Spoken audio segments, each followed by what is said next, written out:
Hey, it's Azrielle Lawless. And once again, you've taken the elevator straight to Hella Vella and found yourself another Lawless interview here on the Hella Vella channel, where we talk about all things to do with the new exciting serial reading platform from Kindle called Vella. So I'm so happy that you've joined us here. We are here with Mr. Andrew Hicks. Say hello, Andrew. Hello, Azrielle. It's such a pleasure to be here. Oh, it's so great to have you here on the show because you are a really popular guy in the Kindle Vella community. You can't deny it. Don't even try. Don't even try, Andrew. I probably could. I could find some kind of way to deny it. No. We all know about imposter syndrome. No, we all know and love you. Yes, imposter syndrome is a real thing. Let me say, I know that but we should all try to get away from it. It's so damaging to us. And that's not just writers. That's, good God, that's everyone. I know that I felt it even in my professional career, and I was, credentialed up the yin yang. And that wasn't enough for me. I still felt like I was. So it's just something that we just have an easier time feeling negative about ourselves than we do about feeling positive. And I hope that we can change that. So anyway, yeah. So happy to have you here on Hella Vella to do a Lawless interview. And I will start with my famous question now. It's famous because I've done like 60 of these videos or something. I can't believe it, but I have. Or infamous, but here it comes. When did you first start writing, Andrew Hicks? All right, so I got two competing things come to mind from my single-digit childhood. Not exactly clear on the age, but the first work of fiction that I ever wrote was, I don't know, probably about 6 or 7, and it was definitely inspired, maybe to the point of being derivative of the film An American Tail, one with Fievel. Right. But this was with fish. A fish, and this ends up sounding kind of like Finding Nemo too, but keep in mind this was way before then, and I'm still waiting for my royalties check. But a fish gets separated from his father, and his mother dies in the opening scene, and goes on a zany journey with a colorful cast of comedic characters to find his father. And I don't think that I ever actually completely finished that story, but most of it, at least like 95% of it. And I still have that somewhere, handwritten, really sloppy, lots of spelling errors. I'll have to dig that up sometime. That's really cool. Wouldn't that be a cool thing to like take pictures of and post? Yeah, for sure. And that was around the time when, okay, so in my early childhood, I didn't really have a very healthy self-esteem at all. I didn't really have like a sense of what I wanted to do with my life so much, or a realistic sense anyway. Like, I had big dreams, but I didn't, have any idea how to get to those dreams. And I didn't really, I don't know, like I really depended on external validation for like a compass to point me places in life. So when people started complimenting my writing around that age, those compliments really fed my identity. And I started to realize, that writing was something that I had an aptitude for, whereas I didn't really feel like I had a lot of other types of aptitudes back then. So that formed me. And then I was also really into video games. That was like my primary form of escapism. Yeah. And well, back when I was a kid, I didn't look at it as escapism, but that's what it was. Right. And so like I was writing a lot of fiction as a child, but then like it evolved into this dream of creating a video game magazine. Ooh. And I had a fanzine as I got into middle school and early high school. And back then I didn't even have a computer yet. So I formatted it on a typewriter. And when I think back on how painstakingly I did that and how much patience and how much precision that took, like, man, I really wish I could like tap back into that patience now. Like it was something else. But I made physical copies of this. And I mean, for the art, I pretty much just cut art out of other magazines and pasted it in onto my format. But yeah, I was really passionate about that, and it was a really exhilarating process. So how old were you then when you made the zine? I think probably around 11 or 12. Right. Who'd you give the zine to? Just friends at school. Yeah, that's cool. That's cool. Yep, So did you make copies of it? Yeah. Yeah. You went to Kinko's and all that?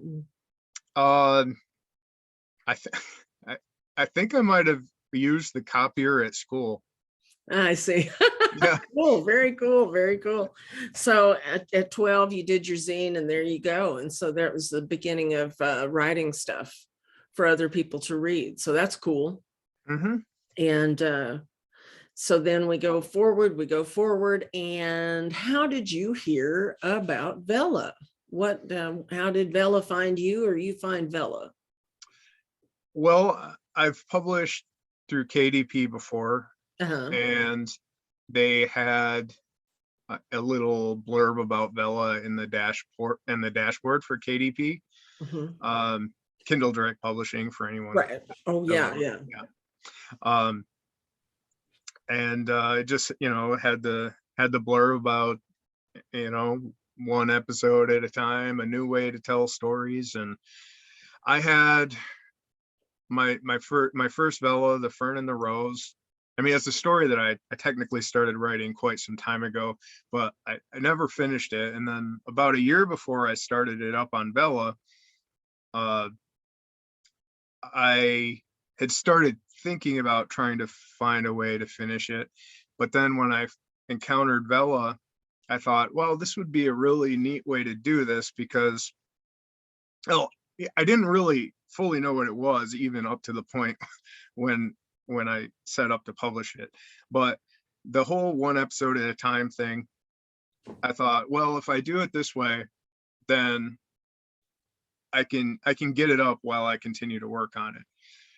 And it just seemed like a neat little experiment. I mean, I pretty much pulled the trigger on it without fully understanding it. It was just like, oh, why not?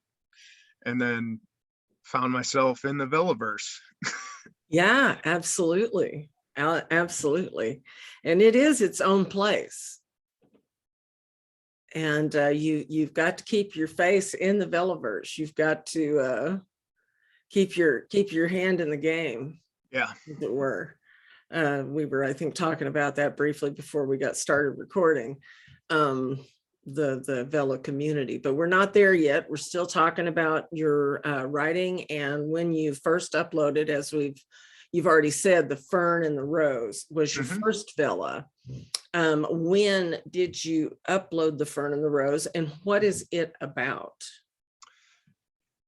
I don't remember the exact date, but it was toward the end of October. And that is October 20 something. And The Fern and the Rose, it's about a lot to me, so I'm just trying to be a little more concise than my brain tends to be. So when you meet the bedbound, chronically ill protagonist, Ray Fern, you would need an expansive imagination to foresee how on earth that he could become the world's most skillful warrior and renowned leader. He is like I said, chronically ill. He's bedridden. He's depressed. He's cantankerous. And he has a very self-limiting mentality. And these things are very much metaphors for some of the things I've been through in my life. I want to talk a little bit more about that in a second. But The Fern and the Rose is Ray's journey of suffering, enduring, and transcending. And it's it's a fantasy adventure. Some have said that it has elements of magical realism. And one of the main themes is it's exploring the balance between embracing that we can't really do life alone, but also in not over relying on other people for our sense of identity and purpose. And kind of on an even deeper level, it's about how there can be hope for the future, even if the past up to this point seems to beg to differ. Great. That's cool. And Ray is the son of a nobleman, yes? Yes. Right. And he befriends his sort of servant, and his name? Glenn. Right. Mhm. And they go through a great deal together. Yes. It's really a wonderful story, well written, very, very literary, very lots of imagery on almost every page. Yes, I've read it. So as you know. So then after The Fern and the Rose was up, and you saw that it was profitable to upload these stories. Not only was it profitable, but here's this community, this vibrant community in process of blooming and growing up around you in the Vellaverse that I am going to say incorporates all social media and our platform of serial reading. So you saw there was this big old vibrant community. So I believe you have another serial up right now. Would you like to talk about that? I have two more. One of them, I don't blame you at all for not knowing about. I've actually haven't been promoting it much, but I'll at least mention it. But the next one was it's called Simple Recovery, and partially what it is, it's a memoir pertaining to my personal story of substance and process addiction. And it's also a compilation of everything that's ever worked for me in recovery. I want to try to boil it down to its essence here. So after decades of depending on like excessive food, video games, sex, relationships, nicotine, social media, radically impulsive, life-altering decisions, and of course more substances than you can shake a stick at. Yeah. My current understanding is that all of those substances and behaviors once profoundly seem to fulfill some kind of a vital need. So a balanced life in recovery involves identifying those needs, and they're valid needs. It's just a lot of the ways of meeting them tend to produce consequences. No. And also, a lot of the things that I just mentioned, the things that I've been dependent on, there's nothing like inherently destructive about some of those things. But the problem is when they are relied upon to for a temporary sense of feeling okay in my own skin, or temporarily feeling like it increases my ability to function, as it is in some of the cases, but it's at the expense of long-term stability. So it's about identifying the needs that those things are meeting and finding ways of meeting those needs, building a system in life to meet my valid needs in ways that I can live with and the people that I love can live with. Yes. Yes. So Simple Recovery, it's is it completed? No, it's not. How many episodes are up now of Simple Recovery? I believe it's 9. It'll be ongoing for quite some time. The Fern and the Rose is my biggest priority on Vella, and this is probably going to be like a Simple Recovery will probably be 1 or 2 episodes a month. And what about the Fern and the Rose? How many episodes do you have on it? Well, that's at 24 right now. 24 episodes. And how often do you update it? Well, the ideal would be once per week. The last several episodes have taken a bit more time than I would prefer. I think right now it says like 2 in the last 30 days. I'm working on picking that back up. My friend, since COVID, that's about my upload. And we've done exactly the same thing, gone from about 1 a week to about 2 a month. And that's my primary Vella. And I hate that, but I had to look at it differently. At first I was like, oh my God, I was stressing. I was like, I have to get back to writing, an episode a day, because I have 6 of them up there. So if I'm going to get 1 a week out, it needs to be an episode a day. And I'm like, I got to get back to that. I got to get back to that. And I just was stressing all the time. But then I came to understand that really what needed to happen here was I needed to slow down and realize that right now I need to write slower. I need to go slower. And I need to be nicer to myself and let myself come back up to that pace, if ever, at my own speed, and just do what I can for now and be okay with that. And once I realized that, I felt so much better, and here I am. So same way. Absolutely. And I think that, well, some people on the platform are really amazing at quality and quantity, Right. which is great. If you got it, go for it. Right. Me personally, especially in the place I'm at in my life right now, I'm taking care of my grandmother full time, and her health is rapidly declining, and it's taken quite a toll on me. Some that it enhances my writing in some ways, but it slows me down.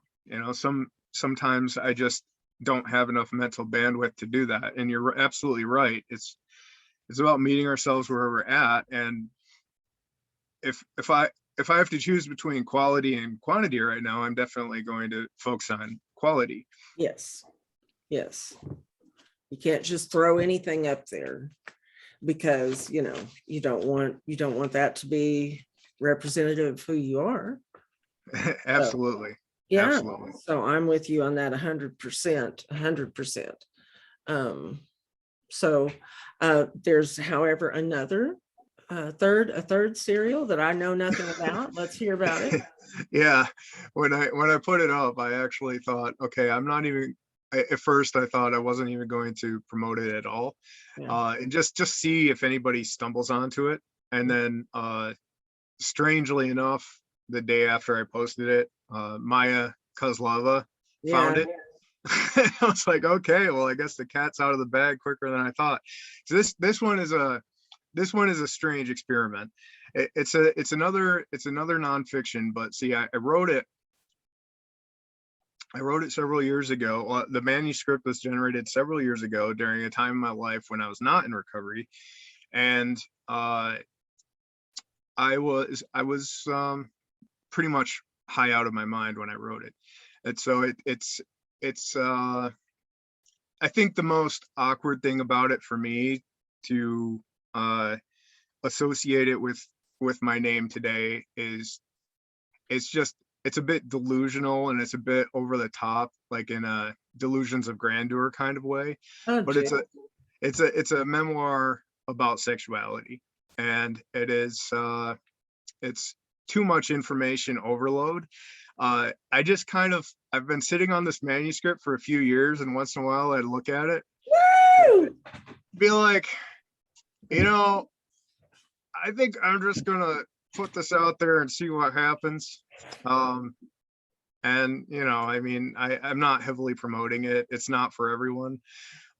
It's pretty it's very transparent in a way that back then, when I wrote it, I had no no shame, I had no filter. So it's like me talking about like some very personal experiences that might embarrass most people to talk about, and clearly embarrasses me a bit today, but back then when I wrote it, it did not embarrass me. So it's just kind of, it is what it is. But it's called Rabble Arouser. Rabble what? Rabble Arouser. It's like rabble rouser. Right. Are you familiar with that term? Like I stir got up you. stir up the masses, but a rouser. Yeah, I No, got you. the So, original. Oh, go ahead. high out of your mind. What was your drug of choice then? Oh, I was using a dissociative called dextromethorphan. It's in cough medicine. Oh, wow. Yeah. It's a long story. I mean, Wow. I had no idea. And I guess I knew that people would drink cough medicine. And so that was it. You just got high on cough medicine. That was what you liked. Well, liked. I mean, it's obviously not very fun to consume, but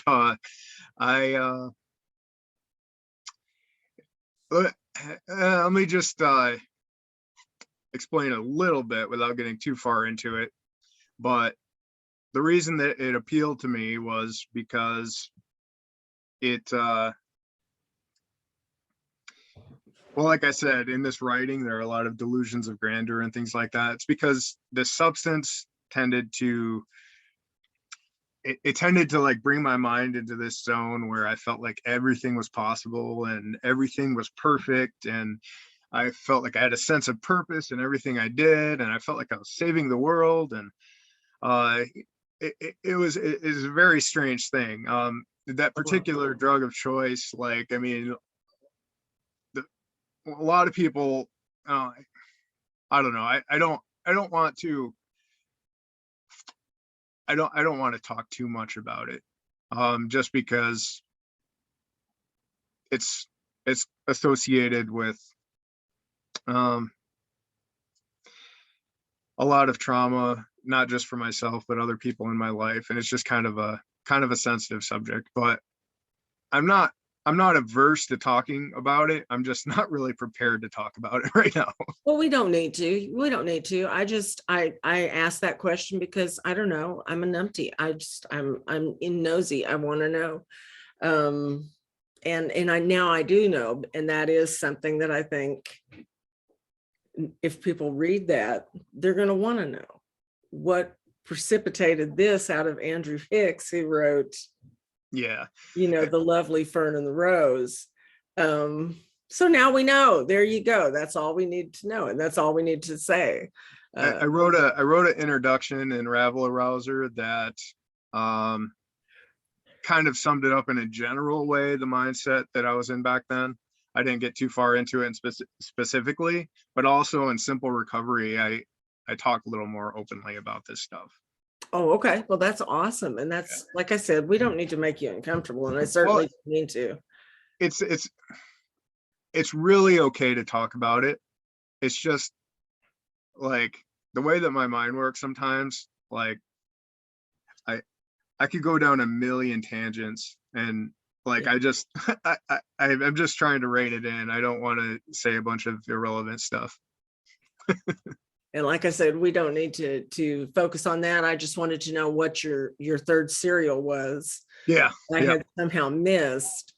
And now we know, and now we know, and now we know it was written in a drug-addled haze, you know. Yeah. And well, you said it. You said it. Yeah. No, you're right. I just Uh, relabeled it. I just want to say what the actual point of it was when I wrote it originally was basically to destigmatize and poke holes in a lot of our cultural contradictions and taboos about sexuality. So, it was written from a place of good intentions. I was just a bit out of my gorge at the time. Well, and you've been back through it and you've edited it, right? Yeah, I wanted to keep it sincere. So I decided when I started to publish it that the editing was going to be really minimal. Like I was going to try not to change. Like if I read a line that I was embarrassed about, I was just going to keep it in there. No, I just meant like it's not incomprehensible. We're not going to sit there. No, that's what I meant. Yeah. Well, I was a pretty cohesive writer even when I was out of my gorge, but I just mean some of the ideas, just it's almost presented, like these mature concepts with kind of a childlike naivety. You know what I mean? Yeah. Well, yeah. So, okay. So we've got the 3 serials, and I'm sure you've got plans for other things. Yeah. I got way too many plans. Yeah. Okay. But it's a good thing. It's a good thing, right? Yeah. It is a good thing. And I have come to a point where it's like, hey, it's okay to wait. It's okay to wait and go slowly, and and everything doesn't have to happen all at once. Words of wisdom right there. Yeah. It doesn't have to be all at once. You got to elephant eat one bite at a time. Absolutely. And that's one of the biggest challenges of my life, is to pace myself in what I'm taking on, and figuring out, how to effectively channel my energy and, and prioritize the way that I spend my energy. And so even though I have all kinds of stuff on the back burner right now, I find that if I work on too much stuff at once, then I kind of get away from what is super important to me right now, which is the Fern and the Rose, making that the best that it can be, making it the best representation of what I wanted to say and the way that I want to say it. And then, after it's completed on Vella, then definitely doing a physical release of that. That's kind of like my main creative mission right now. That's awesome.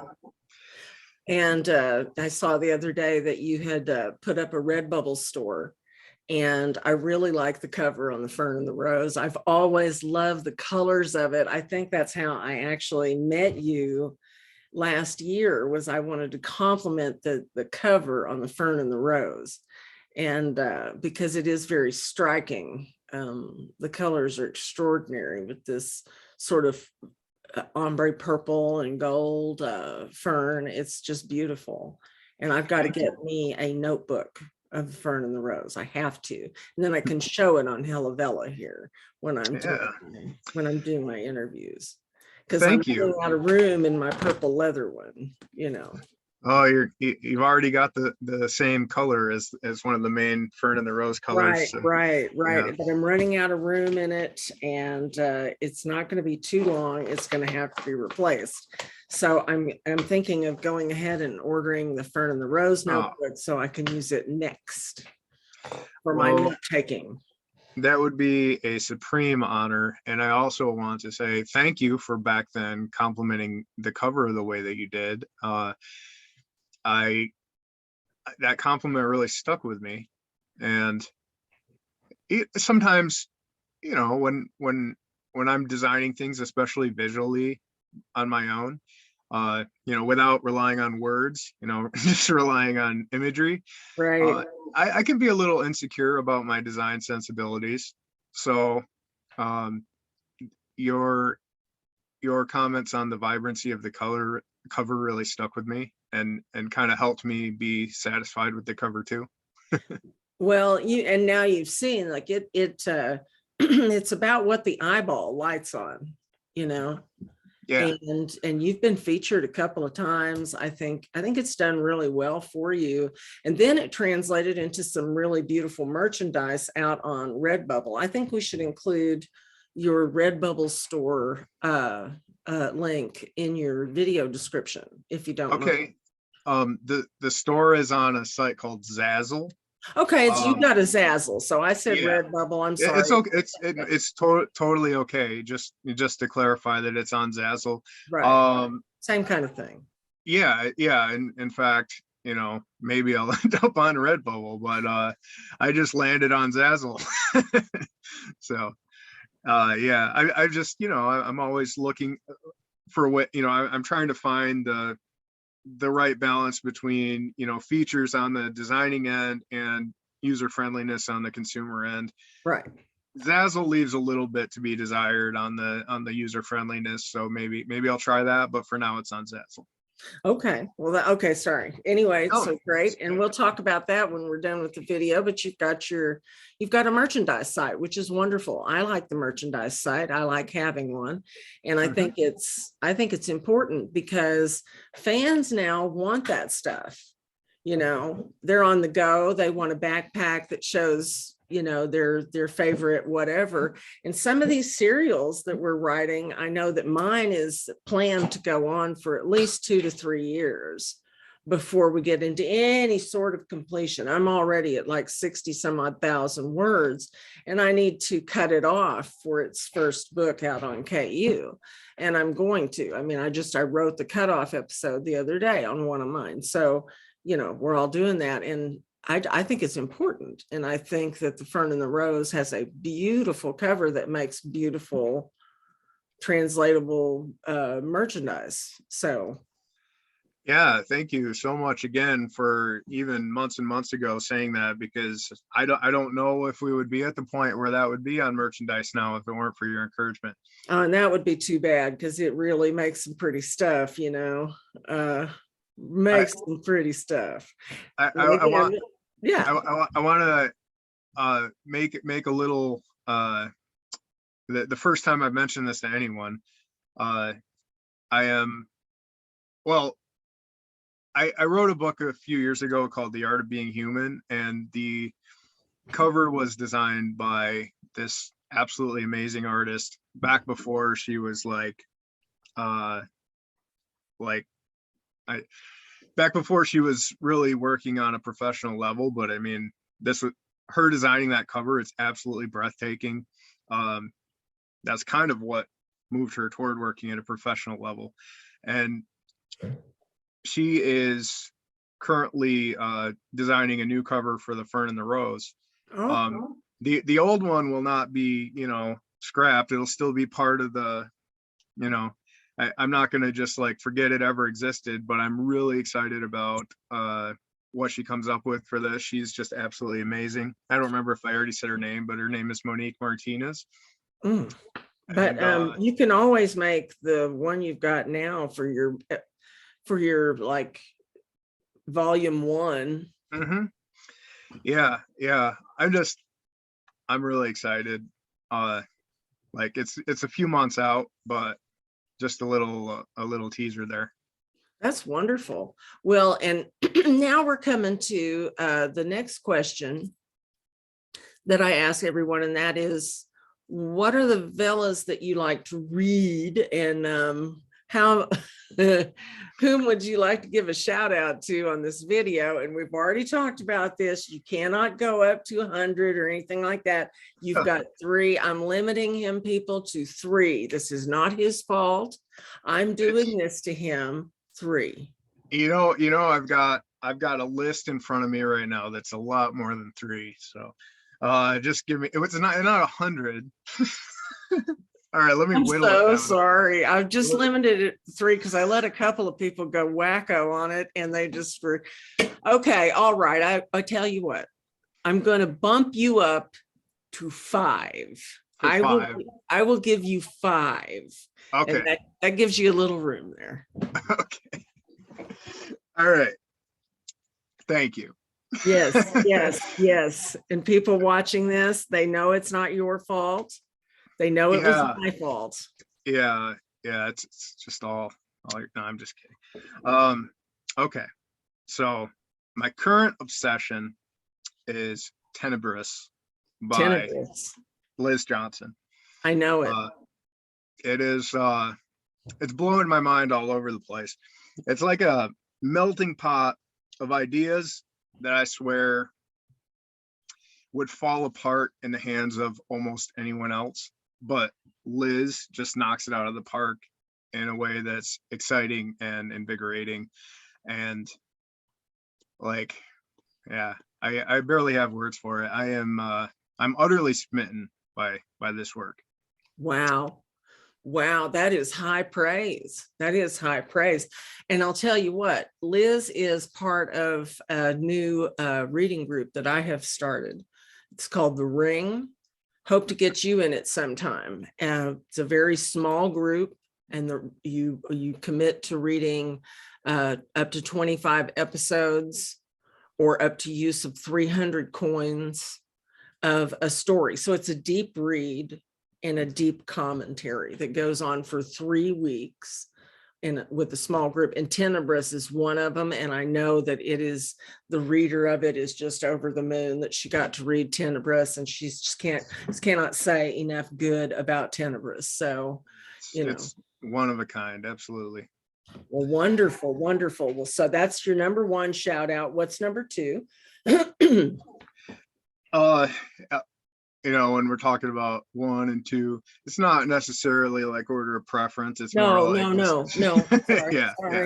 I made I just want to make that clear, because I am just absolutely in love with so many Vellas that I read, and everyone that's showing up every day in the Vellaverse, or not even every day, but consistently, and putting themselves out there. I want you all to get first place in life. Like, I love you all to pieces.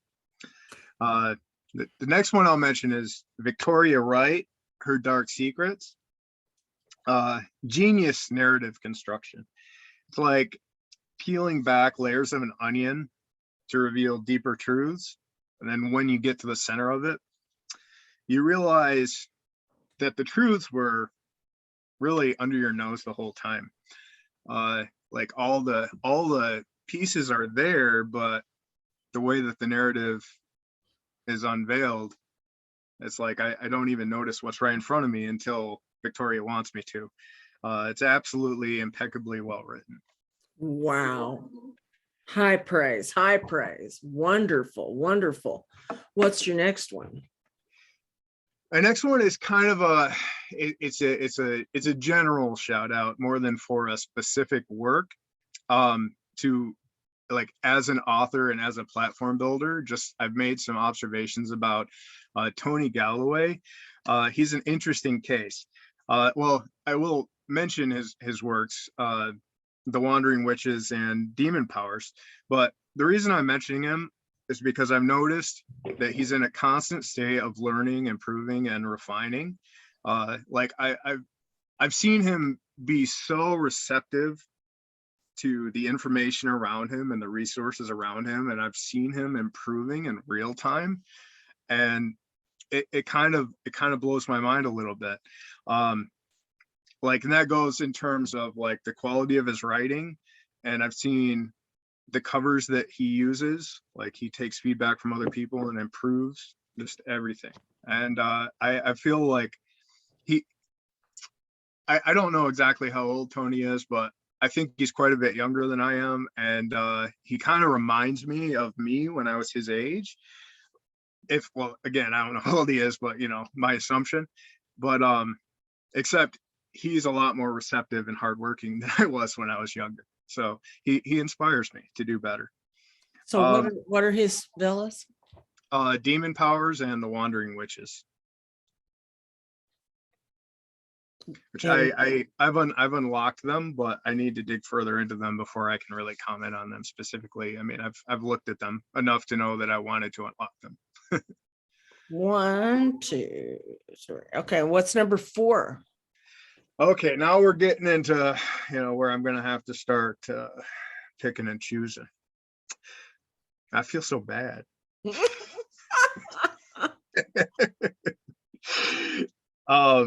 Okay. Let's go with it's almost a cliche to mention him by now. I know, The Godfather. No way. Look, I have to. I mean, I'm not even gonna go like far into it. But Winter's Myths by Gage Greenwood. Yes. To me, reading that is like, it's like going home. It's like I like it for the same reason that I liked the television show Lost.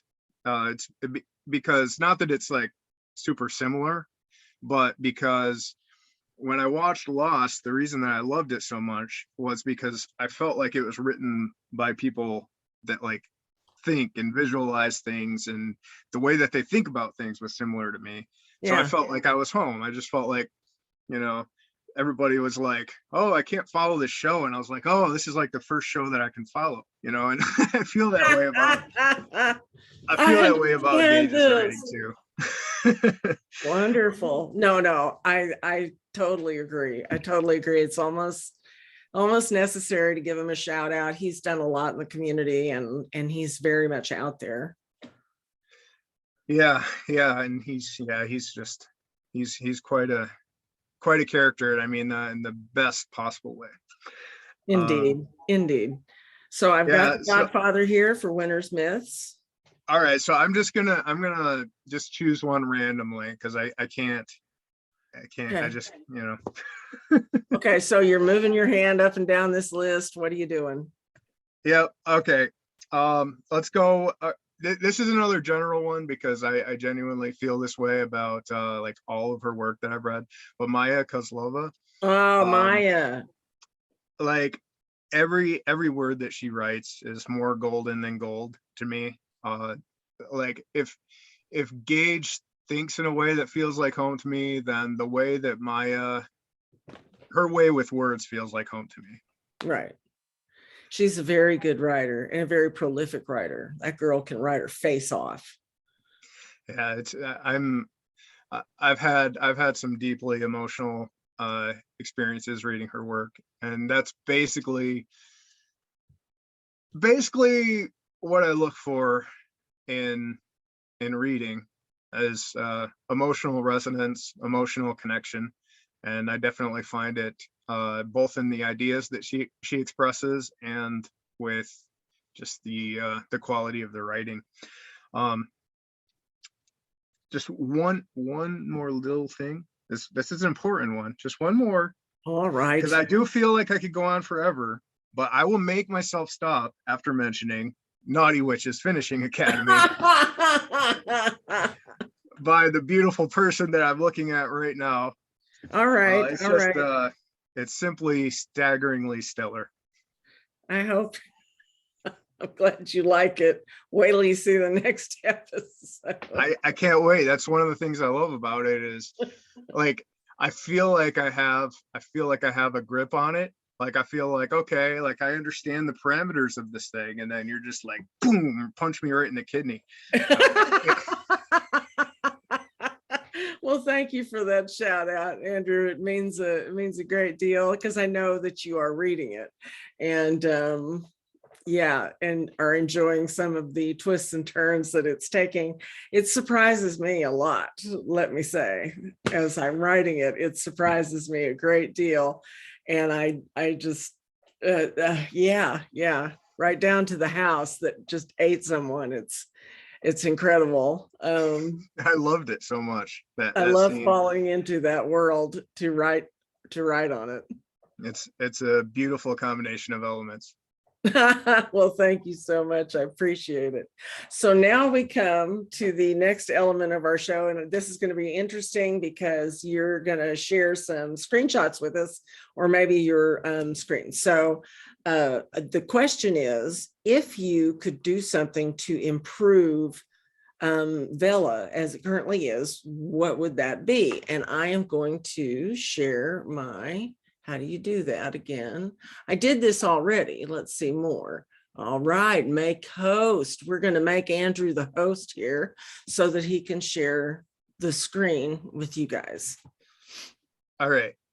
Now, there's a whole common list of features that people, regularly talk about, and I agree with those.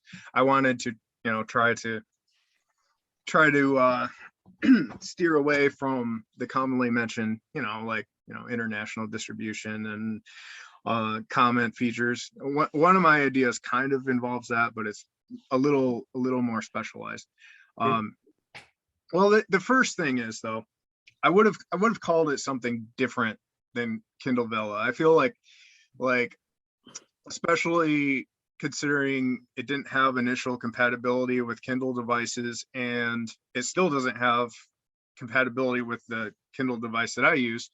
Like, I feel like it makes for murky branding, and it kind of puts a responsibility on the writers to explain why it's Kindle, but it's not on Kindle. So I would have called it Nova Vella, and because I like the word Nova. I think it's pretty rad, and I also think it's similar enough to novella for the meaning to be implied. And then if they did we did some kind of an upgrade later, you could call it Supernova Vella, because supernova is an even more badass word. And then also it invokes old feelings of back, when Nintendo became Super Nintendo. I'm sorry, I'm a dork. No, I like it. It's great. So yeah, I would do that to avoid the murky branding, or else, you could just make it available on all Kindle devices. That'd be kind of cool too. Okay, now this second part has to do with,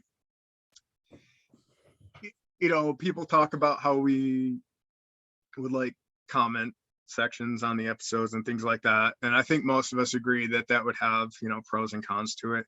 But I think that what we're really looking for is like we have our sense of community, but it's something that we have created. Our sense of community is something that we have created on social media and through our own bonds with each other. And as far as on the platform itself, it's pretty minimal, the community aspect of it. So on my Kindle Paperwhite, that's the same one I have. I was going to say it doesn't work on mine either. Yeah, on my Paperwhite, there's a feature, and you can do some of this in the Android Kindle app as well, but I'll explain, and then I'll share a screenshot about how this idea is a little different. But the base idea is on my Paperwhite and on the app, but this is not available on desktop, because you can't highlight text on desktop, at least not on mine. But you can highlight a passage and make a note on it, and that the note itself is localized. But on Kindle Paperwhite, if a certain passage has been highlighted a certain number of times, you can see that other people have underlined that same passage. I love that. Yeah, I always thought that was pretty cool. So I was kind of like, that's where this next idea started with. And keep in mind, I am not an interface designer by any stretch of the imagination. So this is rudimentary, but okay, so this is a feature that could toggle on and off. So you see up in the left there, Right. notes. So you don't have to have it, but if you turn it on, you can see that other people have highlighted text before you. And if they make notes on it, could have the option for that to be viewable by other people. So I was reading this passage from episode 1 of Naughty Witch's Finishing Academy. An indignant meow sounded from behind the door, so I highlight it because it made me chuckle. And indignant and meow should go together more often. That's my comment. Then Tony Galloway is reading it, and he sees that somebody has already highlighted that because he has the feature toggled on, and he totally agrees. And then Jane jumps in on it too. So it would just be an interesting little way to I love it. I love it. just be Right. you get it. Yeah, I do. I see it. I see it. Now there's still potential for trolling and abuse and things that we're trying to avoid. So if that ended up being a hot mess, it could be kind of similar to what we were talking about before, but it's just reactions to certain passages. Right. So Just use emotes instead of words. yeah, and again, if that's distracting and you're not interested, you can toggle the feature off. Right. But if you are interested in seeing how other people are responding to the text, then this in Naughty Witches. I believe this was the first line that made me laugh out loud. In or out, honey, you're not the cat. As a cat daddy, I felt that to my core. So yeah, if you turn it on and you want to see what other people are reacting to, also use the other normal reactions, like if you're shocked or if you cry or if you just love it, stuff like that. Yeah, I like that. That would be cool. That would be cool. And I think that if you did limit it to emotes, it would, reduce the capacity for trolls. Yeah, see, that's the thing, is I like that first idea, but there's no denying that there would be trolls. So Right. And that's probably a big reason why there aren't comments to begin with, because Amazon likes to have a pretty good grip on that level of public relations. And I can't say I blame them. I mean, the internet is a wild, wonky place. Wild and wonky place, indeed. But I still think it's a great idea. So anything else? Those were the ideas that came to mind. Well, I that's mean, the other stuff, yeah, the international, like many people have said before me, many of my readers are from Europe and other parts of the world. And, I feel pretty, I, in my mailing list and things like that, alienating those people from the stuff that I'm actively working on after they've been so supportive of my past work. It kind of sucks, but I don't understand. oh well, some of my past work before Vella received most of like its primary support in countries outside of the United States, Yeah, and so they're on my mailing list. I And see. then on my mailing list, I'm all Vella right now. What I'm doing though is in my mailing list, I'm setting these segments so that I can send all the Vella transmissions to people in the United States. But for a while, I was just sending them all to everybody. And I think, I don't know, it's like people that were pretty engaged with my mailing list before started to, Dropping kind off. of feel left out. Yeah. I see. I see now. Yeah, I now, do you want me to go ahead and do you want to talk about the works you did before Kindle Vella? Because I will include those as links so people can really get a complete rounded picture of you as a writer. So are those books you'd like to mention? I did publish, I published several back from 2016 to about 2019, but I went through a period of redefinition, and recovery is a more specific word for that. And decided I wanted to have a little bit more control over what I had out there. So I unpublished several of those works with the intention of reorganizing them into projects that I could stand behind today. Right. So the only one of those that is available right now is called The Art of Being Human. It's available in Kindle and paperback and hardcover. And the other ones I'm still coming around to, but like we talked about earlier, it's a matter of prioritization. But yeah, The Art of Being Human, it's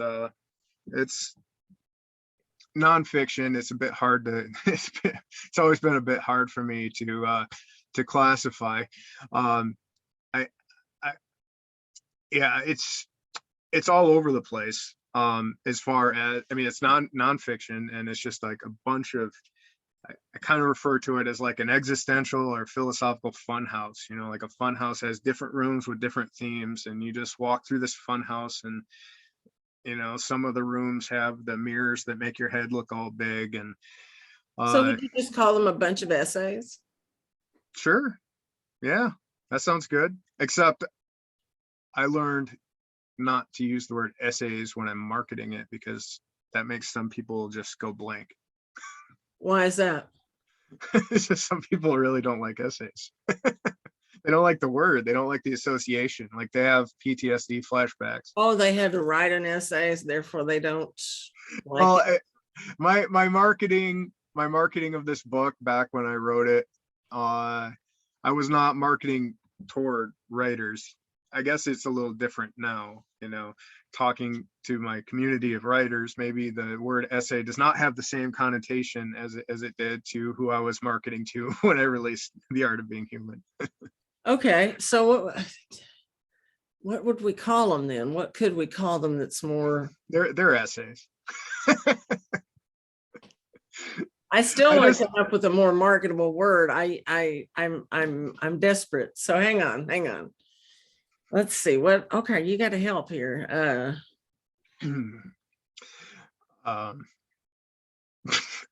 I mean, if I had the answers to this, I would be a lot better at articulating what this thing's about. Shit, but, man, they're essays. Shit, man. I mean, they literally are. I wrote most of them at school. Oh man, and I popped the swear cherry, didn't I? Fuckity fuck. Fuckity fuck, fuckity fuck. We talked about this. Oh, fuckity. I've done messed it up, haven't I? Well, not going to be monetizing this video. No, guess not. And look who doesn't care. Look who has two thumbs and does not care. Huh? Doesn't give a fuck. That's right. Doesn't give a fuck. That's not what Hella Vella is about, man. I mean, it's called Hella Vella, so I mean. Yeah, what are you gonna do? What are you gonna do? Nobody is too prudish around here. No. And if I were trying to do something like that, I guess I don't know why I did this earlier today. I had another interview this morning, and I don't know why I did it, but I have this little funky ass pen, and I did this. I don't know why. Hang on.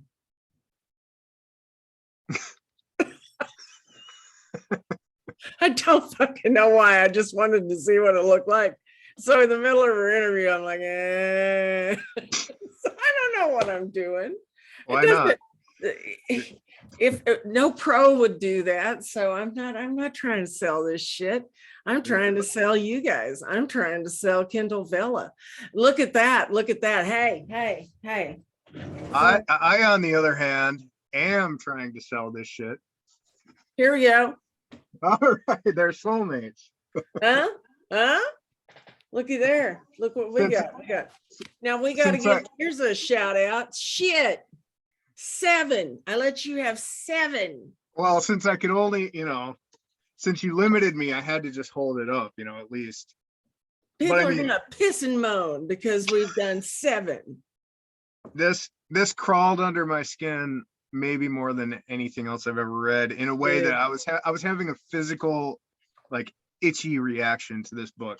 Were you sending her messages? Because while I was reading it, I was sending her messages and going, oh my God, where's the next episode? Well, I read it for the first time on paperback, and yeah, but it is on Vella, and yeah, I can't even explain it. I won't go. You wanted me to stop at 5 and not, blah. Well, we've gone to 7 now.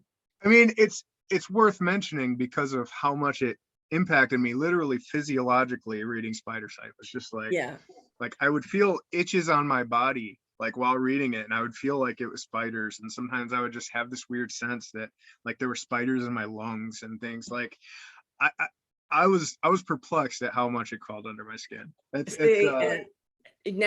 the secret of Spidersight there, that she wrote that when she was like 12. It's yeah, and then edited it as an adult and brought us this, which I think is magnificent because of the proximity of a 12-year-old to the 6-year-old who's the main character. The proximity of that 12-year-old Tirzah to the thoughts and feelings of that 6-year-old Missy character was so much more bright and vibrant for the fact that it was written when she was 12. Here's what I love about that is the 12-year-old who is, the writer, I'm talking about Tirzah, a 12-year-old who is scared of spiders, yes, writing about their fears. Yes, I love that. When I was 12, I wasn't facing my fears. Oh, well, true that. Okay. Yeah, I guess I wasn't either, but yeah, I love that so much. I was such a fearful child. I was scared of everything. Oh. Well, Tirzah's like me. She's an alpha female, and there's not much she's afraid of. And I got to say that Tirzah, to me, I know she's going to be a household word, like Stephen King. You know what I mean? And I was talking to her, I'm like, I get this. I understand this here. And you just keep doing that. But phenomenal on so many levels. Yeah. Like it goes beyond the fiction, just the way that she supports the community, the way that she helps people wrap their brains around, like, the dumpster fire that is Meta Business Suite. Yeah. And, oh my God, that's horrible. Meta Business Suite is terrible. And I'm so excited that she's going to do more live classes on just the basics, because I missed her first one.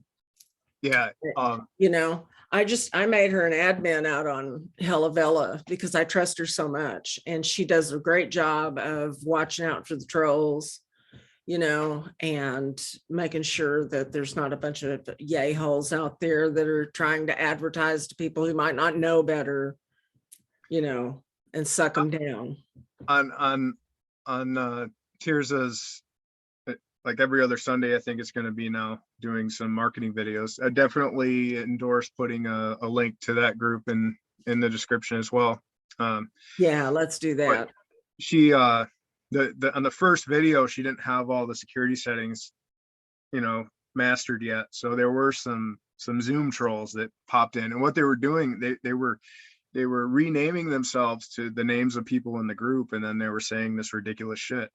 And somebody renamed themselves Andrew and then asked Tirzah if she would be their big titty goth GF. And I was like, oh my goodness, please no one think that was me. Dipshits, man. Dipshits. I think I blushed, like, I was like, oh man, please, these people in this Zoom probably don't know my voice, so they probably don't know that was me. Oh my God. Okay. Well, I'm glad she figured that out. And wow. I wonder how'd they get the link? Did she publicly publish it? Yeah, I don't know all the specifics of it, but because I've done that, and oh boy, that'd be shitty. That'd be awful. Yeah, it's something I've encountered in Zoom from time to time, and yeah, you know, some people just really have too much time on their hands. Guess so. Guess Yeah. so. Well, all right. So now that we've done the shout outs and you've shown us this cool little thing that might be really cool to have, I'm going to ask you the final question, and that is, what would you like to say to the folks who are going to be listening to this video, watching this video, and then clicking on the links to find out more about who is this person who is Andrew Hicks? What would you like to say to them? Okay. Well, I'll start with my most awkward one to promote. Read Rabble Arouser at your own risk. I accept no responsibility for any therapy bills that are incurred as a result of reading that one. And if it's not for you, that's 100% okay. Yeah. And, you know, even in simple recovery, I have a tendency to be pretty transparent, even when I'm not out of my gorge, but I do try to keep it, you know, reined into the point. I think about other people's experience reading it, but simple recovery, like my goal with that is for people who struggle with addiction, but also for loved ones who struggle with addiction, or people with loved ones who struggle with addiction, Right. who want to understand what their loved ones are going through so they can be more empathetic and maybe helpful and more aware of resources. Now, the Fern and the Rose, now this reminds me of another conversation I had with you several months ago. Seems like a lifetime ago by now. You know, probably back in December or something. And I was expressing to you some self-consciousness that the story was maybe a little too heavy or a little too painful, or it didn't have enough sex appeal and things of that nature. And I actually do have the exact quote of what you said to me stashed away. I don't have it handy, but I remember. Yeah, you expressed to me how meaningful the pain in the Fern and the Rose was. And I also want to say that if it gets too heavy at any point, or if something happens, which some things will happen that might be hard to swallow, but the Fern and the Rose is playing a long game, and I would not be playing this long game if I wasn't like happy and satisfied with where it's going and what it tells in the end about redemption and transcendence and finding hope from hopeless situations. So it might take a while to get to where those themes are obvious, but it will get there, or else I have utterly failed as a writer. It will get there. We will achieve redemption and we'll feel good, right? I believe that if you stick with it, you will feel good. Yes. Good. And you know, along the way, even with some of the hardships that Ray and the other characters face, you know, I try to turn a few of the scenes on their heads a little bit. And even though they're serious and dire, there's also some unexpected comedy in there. Yes, I'll agree.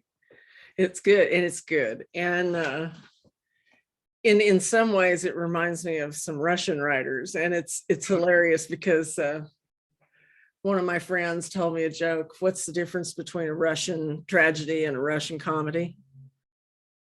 I'm waiting. In the Russian comedy, one person lives.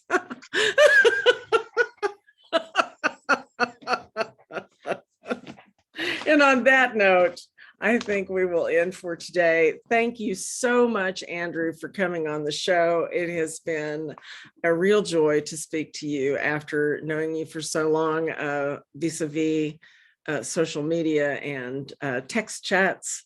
And it's just great to see your face and talk to you face to face. I really enjoyed this. Thank you so much for taking the time. You too, and absolutely. And I want to thank you as well for this amazing, prolific platform that you're offering the Vellaverse. And every time I hear from someone who has done an interview with you, and I can just tell by watching the interviews, you have a gift for making people feel at ease about talking about themselves and being real and being honest. And that's an amazing gift that you offer the community. I appreciate that. Well, thank you so much. I do love you guys, and I love the support that I get from the community. It makes me feel like I must give back. I must give something back. And I try very hard to make the two Hella Vella platforms. They're not just for me. This is not a platform for showcasing me. This is a platform for showcasing you guys, and what you guys make up is Vella. So in the end, it's all about getting Vella out there so people can understand and see what it is, and see all the amazing, magnificent voices, brand new. Most of these voices coming into the Vellaverse we haven't seen them before. These are not famous writers. These are not writers that have 100 books out there. These are writers who, maybe were, ditched or disenfranchised because of the pandemic, and decided, well, what the shit, I'm going to go ahead and just sit down here buying some keys because I have been wanting to do this forever. And there you go. So, I mean, Vella is something bright, something brand new. It is a place where anybody who likes to read, or even people who don't so much enjoy reading, because reading a big book is fucking intimidating. Try to start some big ass book and you can't, you're like, oh my God, I'll never finish that. But faced with just 1 or 2 or 3 episodes at a time, by God, you can face that. That's something you can goddamn well do. Absolutely. And it's so enjoyable because, and I know that in another one of my interviews I said this, but it is not in any way shade. These are, bathroom stories. You can, you're going to take a little time on the throne. These are throne stories. You can get these suckers read on your bathroom breaks, at work, even. If you have no other time, if you've got kids, you have no way to get time to yourself. The only time you get to yourself is the time you go on a bathroom break at work. Well, hell, you can. I guess On the Throne is a very appropriate place to give your weekly crown. Ooh, wait. And on that one, since it is Sunday, when you do give your Vellas a crown, we will end this one. And I will say, Andrew, I have had a blast. Thank you so much. And I will see you out there in the Vellaverse. Yes? Absolutely. And if you ever want to do a whole Hella Vella episode, just giving shout outs, you know how to get a hold of me. Hey, don't even threaten, because I will have you do that very thing. I could fill up a whole hour, no problem. Oh, well, we're going to do that. People, we're going to do that. I'm going to say, let's do that in June. We're going to have an Andrew Hicks shouts out for a full freaking hour.